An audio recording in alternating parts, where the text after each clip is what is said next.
Hey everyone, in this video I want to show you the major new things added to cyubeVR in the last few updates. So, the major things between the last video and now.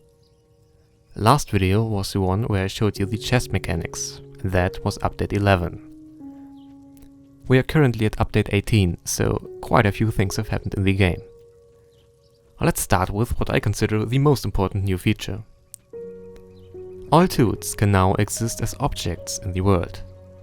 Previously, to use a tool, you had to put it in the tool quickbar and select it on the right controller, like this. Now, you can drag all tools out of the inventory and drop them anywhere in the world.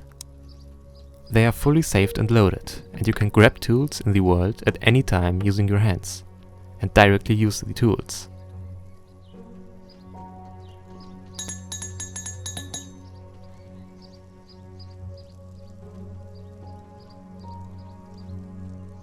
And since you have two hands, you can also grab two different tools with your hands and use both at the same time.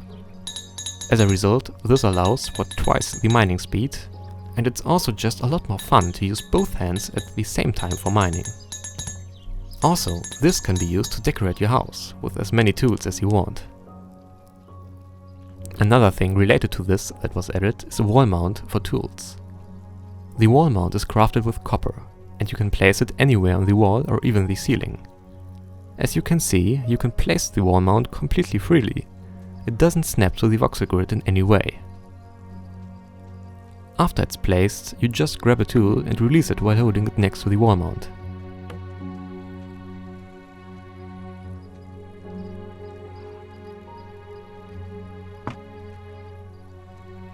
The tool then snaps to the wall mount at exactly the rotation you released it with. The wall mount allows for even more decoration using tools.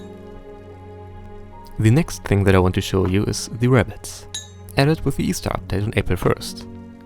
The update also added some nice April Fools, but since it's no longer April 1st, I can't show you that anymore, of course. So, let's take a look at the rabbits. You can usually find them in groups somewhere in the world, and since the world is infinite in size, you can also find an infinite amount of rabbits. They look very realistic, with nice 8K textures.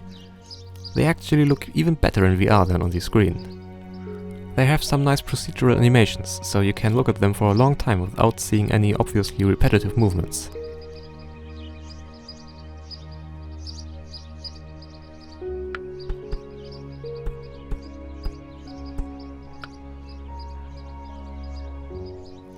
And of course, you can also shoot them with the bow and enjoy realistic ragdoll physics.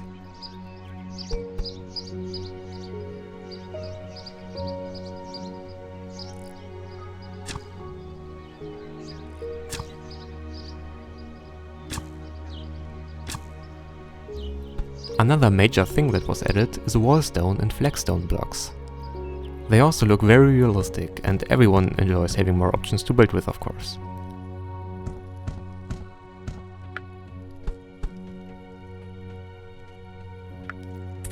If you look at the flagstone block, you see the four side textures do exactly match the texture at the top.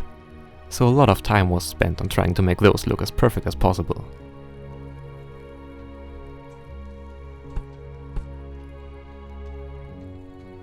Now let's take a look at chairs. Update 17 added two chairs to the game, one light chair and one dark chair. They are crafted with processed wood, and because the crafting recipe makes a lot of sense, I definitely want to show you that here. You attach processed wood blocks together in a shape that really looks like a chair. You see? That's a chair. So, after we added that to the bucket, we can place it. The chairs also used the system for 100% free placement that was introduced with the chest, shown in the last video. So you can place this chair at any location, with any rotation, without any dependency on the voxel grid. After it's placed, you can still grab it at any time using both your hands and move it around. So, no need to destroy it just because you're no longer happy with where you placed it.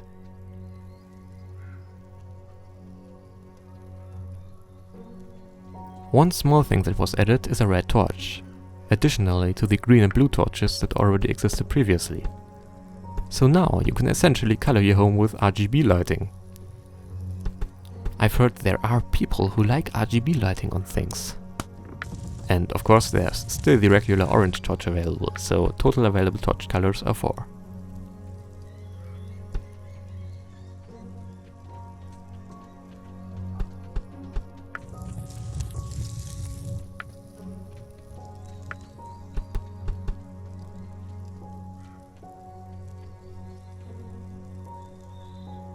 The last thing I want to show you is the new wood scaffolding block.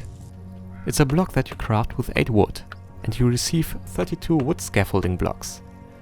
So you very easily get a lot of blocks to build with, ideal for scaffolding. It can be destroyed with a single hit of a copper axe. So with using this new block as scaffolding, you're definitely way quicker with getting rid of the scaffolding again. And the best thing about this block is, you can destroy it by shooting an arrow at it. With scaffolding, it can easily happen while building that you're no longer able to reach far enough to be able to hit the block with an axe. So being able to destroy it with the bow and arrow makes a lot of sense here, and it's also a lot of fun.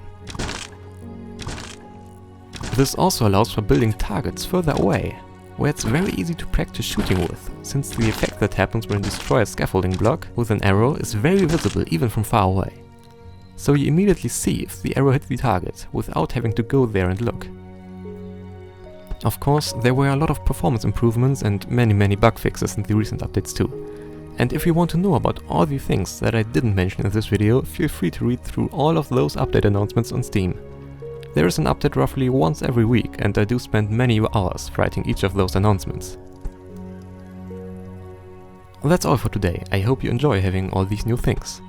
If you want to stay informed about the game, subscribe to this channel, follow the official Stonebrick Studios account on Twitter, join our official Discord server for the game, or just regularly check the patch notes of the game on Steam. Thank you very much.